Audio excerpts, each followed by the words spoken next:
Welcome to Recap King. In this video, we will explain 22 Bullets. This movie tells the story of a retired mafia boss who left the business to his old friend and lives a peaceful life, devoted to his wife and 2 children. However, his past catches up with him when he is ambushed by an 8-man hit squad in a parking lot and left for dead with 22 bullets in his body. Against all odds, he survives to take revenge on his killers. Can he carry out his revenge as a retired mafia boss? Let's find out in 22 Bullets. 22 Bullets begins with the story of Charly Mattei, an old man who used to be a mafia boss. After deciding to retire by handing over his business to his old friend Tony Zacchia, Charly chooses to live a quiet life with his wife, Christelle Mattei, and their sons and daughters, Anatoly and Eva Mattei, in a small town. One afternoon, Charly went by car with Anatoly. However, on the way, he stopped by a market to shop for groceries. In front of the market, they saw a show of a goat which was watched by many visitors. Anatoly then asked Charly's permission to get out of the car and watch the show. Charly allowed him to go alone, while he himself parked the car in the basement. As he got out of the car, several masked men suddenly attacked and shot at Charly. Charly couldn't do anything because he didn't anticipate the surprise attack. The masked men kept shooting at him until Charly fell to the ground, covered in blood beside his car. Luckily, after the attackers left, Charly was still able to move his body. Not long after, he was rushed to the hospital by ambulance. The surgery to remove the bullet was immediately carried out by a team of doctors. A total of 22 bullets lodged in Charly's body.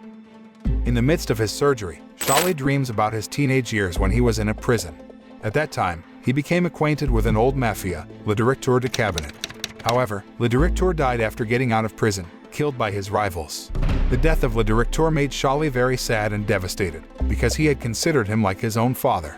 Therefore, after serving his sentence, Charly and his 2 friends, Tony and Karim, intend to take revenge on the person who killed le directeur. While preparing for his revenge act, Charly, Tony, and Karim swear that they will be friends until death.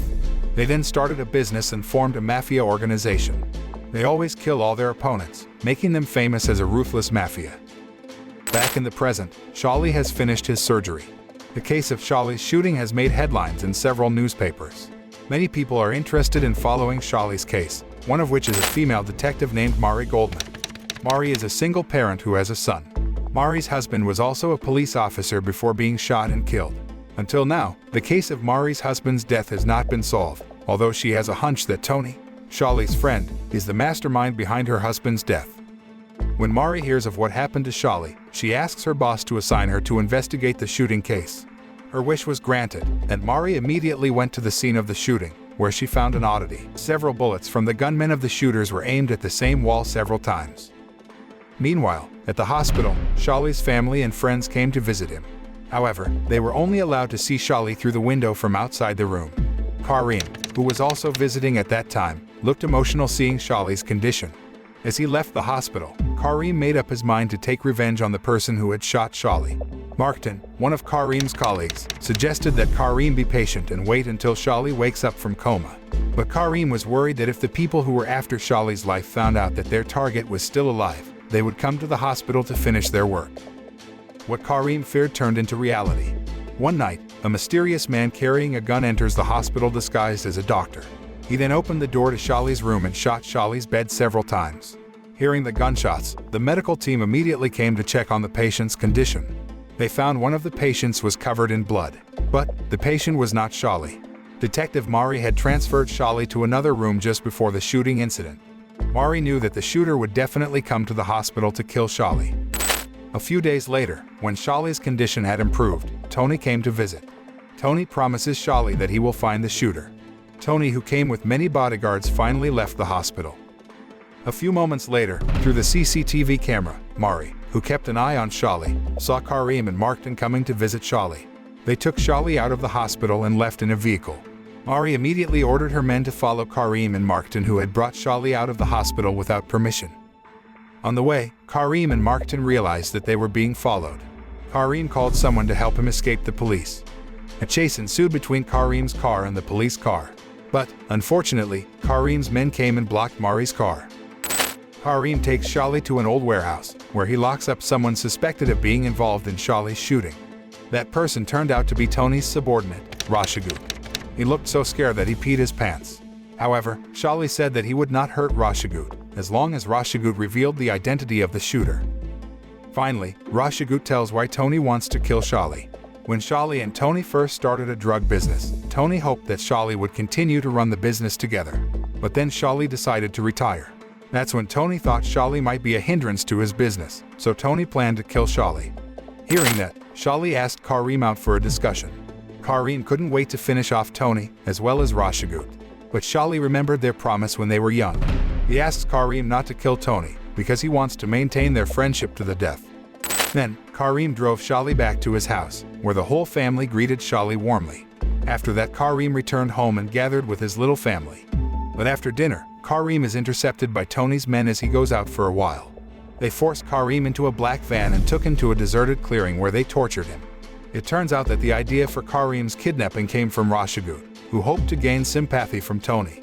However, Rashigut was shot dead by Tony's men. Rashigut's death did not stop the torture on Karim. He was tortured until he finally died. Not long after, Karim's family received a package containing Karim's fingers. A few days later, Charly attends Karim's funeral. Karim's whole family cried hysterically during the funeral procession. Unable to bear to see the sadness, Charly finally determined to take revenge. But first, he had to ensure the safety of his family. For that, he asked one of his confidants, Pot, to take his mother, wife, and 2 children to hide in a safe place in another city. Pot also has to make sure the location of their hideout can't be tracked by anyone. Meanwhile, Tony's men are having a party at a bar. They think that their mafia gang is the strongest group today after they got rid of Karim. But their joy was interrupted by the arrival of Charly. Pointing his gun, Charly ordered all of Tony's men to put all their weapons in the ice pot on the table. Then, Charly asked them to say goodbye to their families, because sooner or later they would all die. After saying that, Charly shot Bastien in the forehead. Charly targets Bastien as his first victim because he knows it was Bastien who first shot him during the attack on the basement. One by one, Tony's men were killed by Charly. Violence begets violence. Charly's brutal actions push Tony to the point of frustration until he lusts after revenge. One afternoon, Tony ordered his men to find Charly at his house and kidnapped all of Charly's family members. However, when they got there, Charly's house was empty. As if they didn't want to go home empty-handed, Tony's men rummaged through all the furniture in the house. In the afternoon, Markton comes to Charly's house and finds the conditions inside are very messy. He immediately realized that Charly might be in his hiding place. Then, he rushed to Charly's hideout on foot. Unbeknownst to him, Tony's men have been following him since he left Charly's house. Located in a dry place by the beach, Markton finally meets Charly. As they were talking, Charly realized that some people had come to his hiding place. He and Markton readied their weapons against them. A shootout was inevitable, with Tony's men shooting them with automatic rifles. Markton manages to escape to the shore and intends to use a boat. But unfortunately, he failed. He was caught by Tony's men. On the other hand, Charly went on a motorbike. A chase between Charly and Tony's men ensued, until finally, Charly was bounced off by a police car and landed in the crowd of police. Seeing the incident, Tony's men left him. Because of this incident, Charly has to deal with Detective Mari again. During the interrogation, Mari conveyed the results of her investigation during the shooting incident that occurred in the parking lot some time ago. She found several bullet holes in the wall, which indicated that one of the attackers had no intention of killing Charly.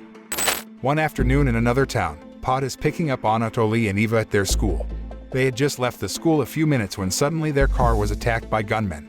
Pot is shot and killed, while Anatoly and Eva are kidnapped and put into a van. Later that night, the police find Eva, who was left at a gas station with a battered face, and says that Charly must surrender to Tony if he wants to save Anatoly. In this urgent situation, Charly goes to Detective Mari. Charly tells the police to make official news of his arrest, so he can go undercover to attack Tony and his men. After all the troubles were over, he was willing to turn himself in. News of Charly's arrest by the police infuriates Tony even more. He sent one of his men named Pascal to kill Anatoly. Pascal rushed to where Anatoly was being held, but Pascal did not realize that he had been followed by Charly since he left Tony's house. Charly attempts to break through an old warehouse surrounded by barbed wire, where Pascal is seen entering the premises. Pascal asked one of the men who held Anatoly to kill the boy immediately. However, unexpectedly, the man attacked Pascal because he couldn't bear to kill an innocent child. Unfortunately, the man was stabbed to death by Pascal. Pascal then beats Anatoly. Satisfied, he threw Anatoly into the trunk of the car and left immediately. Meanwhile, Charly manages to break through the barbed wire line. He then ran after Pascal's car and jumped right on the windshield. He fell to the ground, but he was able to get back up again to duel with Pascal. In the end, Pascal lost the fight. Charly quickly opened the trunk of the car and carried on Tony. Arriving at the house, Charly told his family that they no longer needed to hide because he had managed to get rid of all of Tony's men. One afternoon, Tony was at home alone when Charly came in with a gun. Charly asks Tony to reconcile, because after all, they both had vowed to be friends until death. However, Charly's efforts ended in vain. He responded to Charly's invitation to peace by throwing hot water on Charly's face. The fight between the two is inevitable. Fortunately, just as Charly starts to look cornered, the police raid Tony's house and arrest him on drug trafficking charges.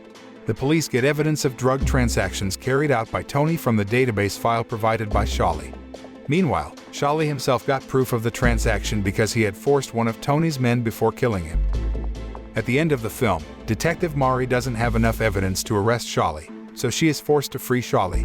When he was about to leave the police station, Markton was waiting for Charly there to pick him up. On the way home, Charly asks Markton to take him to the shooting scene in the parking lot. The information from Detective Mari made Charly curious about the bullet holes in one of the walls in the parking area. Eventually, Charly learns that the person who fired the bullet was Markton. While begging for forgiveness, Markton also apologized because at that time, he was asked by Tony's men to attack someone. But when he sees Charly as the one who must be killed, he pretends to shoot his gun at the wall so that Tony's men don't suspect. Charly forgave Markton. Sometime later, Charly was seen living on the beach with his little family quietly. The film ends. The message of this film is that a real man is a man who keeps his word, so don't make promises easily if you will break them someday.